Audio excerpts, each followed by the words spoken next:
नमस्कार, मैं रविंद्र कुमार यादव स्वागत करता हूं आपका आपके अपने पसंदीदा चैनल संगम विचारधारा में। याद रखिए, जब भीतर ज्ञान का दीपक जलता है तो बाहर का हर अंधेरा रोशनी बन जाता है। दोस्तों, पिछले भाग में हमने देखा था कि राजा जनक ने 3 गहरी सच्चाइयाँ जानी। पहली, मैं देह नहीं चेतना हूँ। दूसरी, संसार मुझ में है। तीसरी, मैं वह आकाश हूँ जो कभी प्रभावित नहीं होता। और जनक जी के भीतर एक नई रोशनी जल चुकी थी।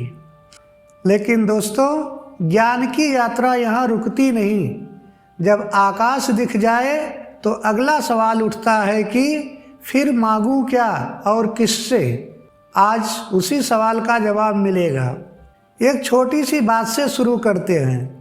सोचिए, एक राजा है, विशाल राज्य, अपार धन, हजारों सेवक। एक रात वह सपने में भिखारी बन गया। दर दर भटकता रहा, हाथ फैलाता रहा, रात भर दुखी रहा। और सुबह जब आँख खुली तो देखा वही महल, वही वैभव, वही राजपाट। और राजा हंस पड़ा। दोस्तों, राजा जनक के साथ भी यही हुआ। अष्टावक्र जी ने जगाया और जनक जी को पता चला, अरे मैं तो वह चेतना हूँ जिसमें सारा संसार समाया हुआ है। तो मैं इतने वर्षों से किसके द्वार पर सुख मांग रहा था? यही सवाल आज आपसे भी है। आप किसके द्वार पर खड़े हैं? चलिए मिथिला के उस दरबार में चलते हैं। मिथिला के उस दरबार में अब एक अलग वातावरण है।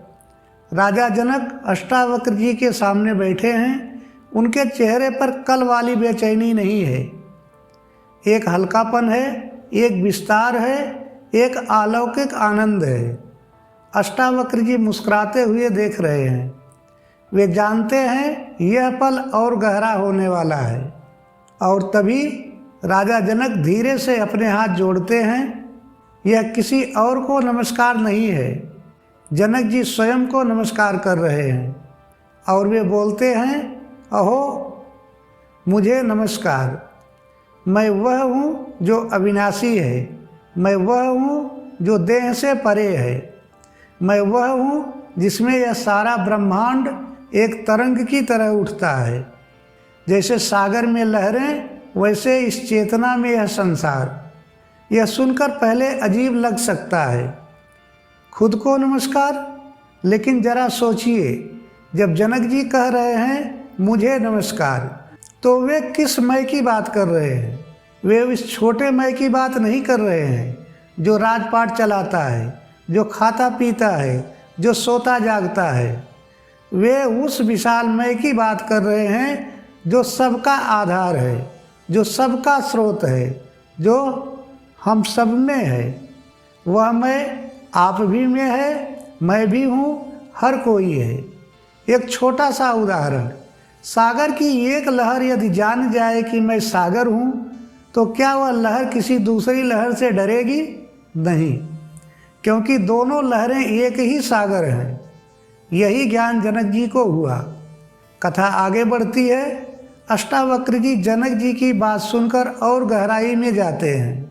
वे पूछते हैं, हे राजन, अब बताइए, क्या आप बंधे हुए हैं?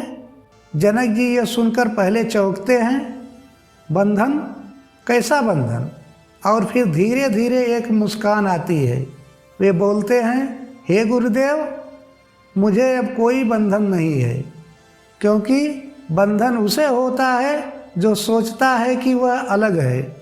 जब मैं जान गया कि मैं वही चेतना हूँ जिसमें सब कुछ है, तो बांधेगा कौन और किस में बंधूंगा?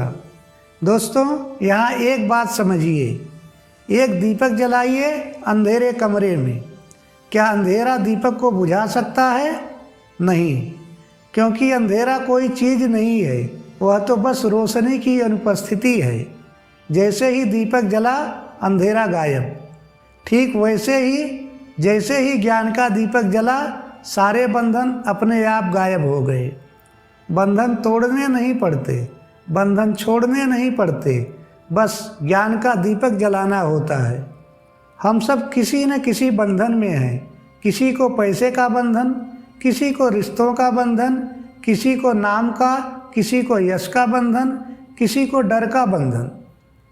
लेकिन यह सब बंधन तब तक है जब तक हम अपने आप को छोटा समझते हैं। जिस दिन पता चले कि मैं एक विशाल चेतना हूँ, उस दिन यह सारे बंधन धागे की तरह टूट जाते हैं। दरबार में एक असाधारण शांति है। जनक जी अब पूरी तरह खिले हुए हैं, जैसे कोई कली बरसों बाद फूल बनी हो। अष्टावक्र जी अंतिम प्रश्न पूछते हैं, हे राजन, अब आपकी क्या कामना है? यह सुनकर जनक जी पहले मौन रहते हैं, एक लंबा मौन, और फिर बहुत धीरे से, बहुत गहराई से बोलते हैं, हे गुरुदेव, अब कोई कामना नहीं है। कामना उसे होती है जिसके पास कुछ नहीं होता। और जब मैं जान गया हूँ कि मैं ही सब कुछ हूँ, तो मांगूँ क्या और किससे मांगूँ? दोस्तों, याद है उस राजा की कहानी जो सपने में भिखारी बन गया था, दर दर भटकता था, हाथ फैलाता था, लेकिन जैसे ही उसकी आँख खुली, सारा भीख मांगना एक पल में बंद हो गया। इसलिए नहीं कि भीख बुरी चीज़ है, इसलिए कि भीख मांगने की ज़रूरत नहीं रही। राजा जनक जी की भी यही आँख खुली। दोस्तों, यह वाक्य मांगूँ तो किससे, यह वैराग्य है। लेकिन यह वह वैराग्य नहीं जो हम अक्सर सुनते हैं। वह वैराग्य नहीं जहाँ घर छोड़ो, परिवार छोड़ो, संसार छोड़ो। यह वह वैराग्य है जो ज्ञान से आया है, त्याग से नहीं। दोस्तों, आपकी ज़िंदगी में भी कितनी चाहते हैं? यह नौकरी मिले, वह रिश्ता बने, वह मान मिले, वह सुख मिले। यह चाहते बुरी नहीं है, लेकिन एक दिन जब भीतर से पता चलेगा कि जो मांग रहे हो वह पहले से ही तुम्हारे भीतर है, उस दिन चाहत अपने आप शांत हो जाएगी। यही मुक्ति है, यही ज्ञान है, यही अष्टावक्र गीता है। तो दोस्तों, आज हमने मिथिला के उस पावन दरबार में राजा जनक की यात्रा का एक और पड़ाव देखा। जनक जी ने जाना, मैं वह विशाल चेतना हूँ जिसमें सब कुछ समाया है। जनक जी ने देखा, ज्ञान के दीपक के सामने कोई बंधन नहीं टिकता। जनक जी ने महसूस किया, जब मैं ही सब कुछ हूँ तो मांगूँ क्या और किससे मांगूँ? दोस्तों, वह राजा याद है जो सपने में भिखारी था। हम सब वही राजा हैं। हम भी इस संसार में दर दर सुख मांगते फिरते हैं, लेकिन जिस दिन आँख खुलेगी उस दिन पता चलेगा, अरे मैं तो राजा हूँ, मेरे भीतर सब कुछ है, मैं भिखारी था ही नहीं। बस जागने की देर है। और दोस्तों, यह जागना कोई और नहीं करेगा, यह आपको खुद करना होगा।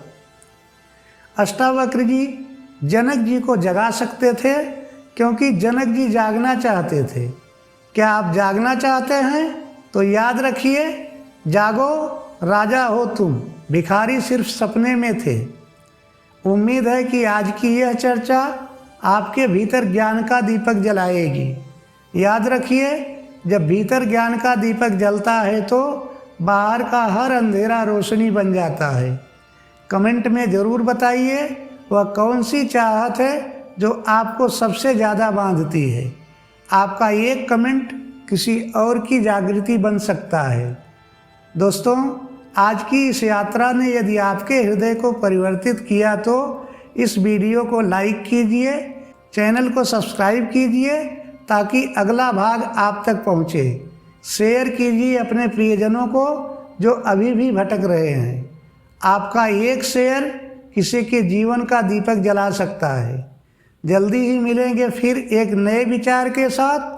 तब तक अपने भीतर ज्ञान का दीपक जलाए रखिए। धन्यवाद दोस्तों, नमस्कार।